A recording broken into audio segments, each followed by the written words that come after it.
अरे लाल मोथाराव लाल नेताराव बियांक माखा लासि जागिदे खारै थांबाय खा लाल मोथाराव लाल नेताराव बियां थांबाय खा लासि जागिदे खारै थांबाय खा अरे नोंया लासिना नाया मोसाय दंफायदि गुलाम लाल मोथाराव लाल नेताराव बियांक माखा लासि जागिदे खारै थांबाय खा लाल मोथाराव लाल नेताराव बियांक माखा लासि जागिदे खारै थांबाय खा अरे नोंया लासिना नाया मोसाय दंफायदि गुलाम लाल मोथाराव लाल नेताराव बियांक माखा लासि जागिदे खारै थांबाय खा लाल मोथाराव लाल नेताराव बियांक माखा लासि जागिदे खारै थांबाय खा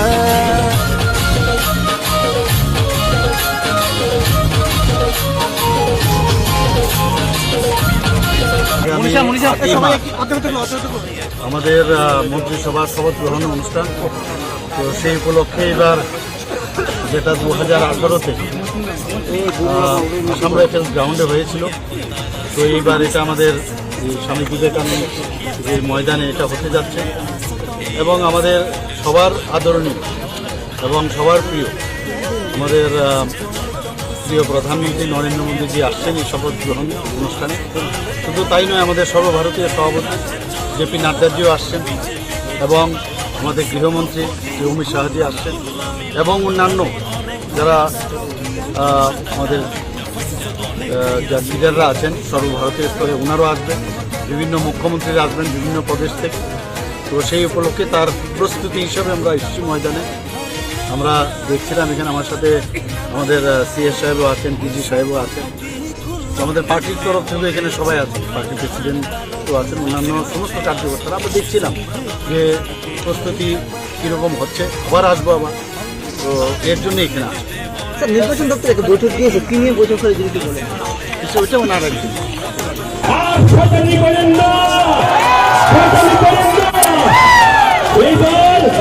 মানুষ জবাব দিয়েছে, জোলাই বাড়িতে বিজেপির আইপিএফটি প্রার্থীকে জিতিয়েছে। আর যদি এইবার কোন রকমের লড়াই করেন আমরা আর ছাড়ব না। ভারত মাতা কি বিজেপি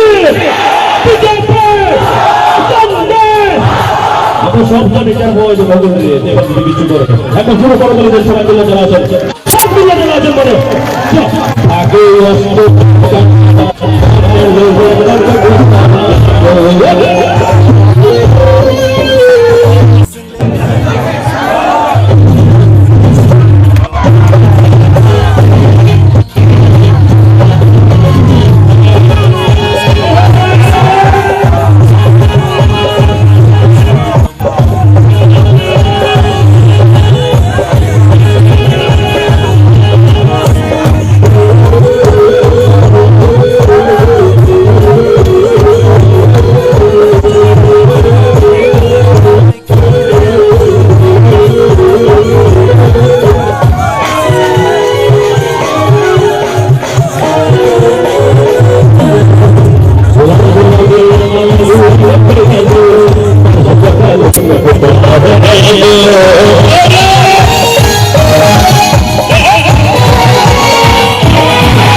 আজকের অনুষ্ঠান এখানে শেষ হতে হবে।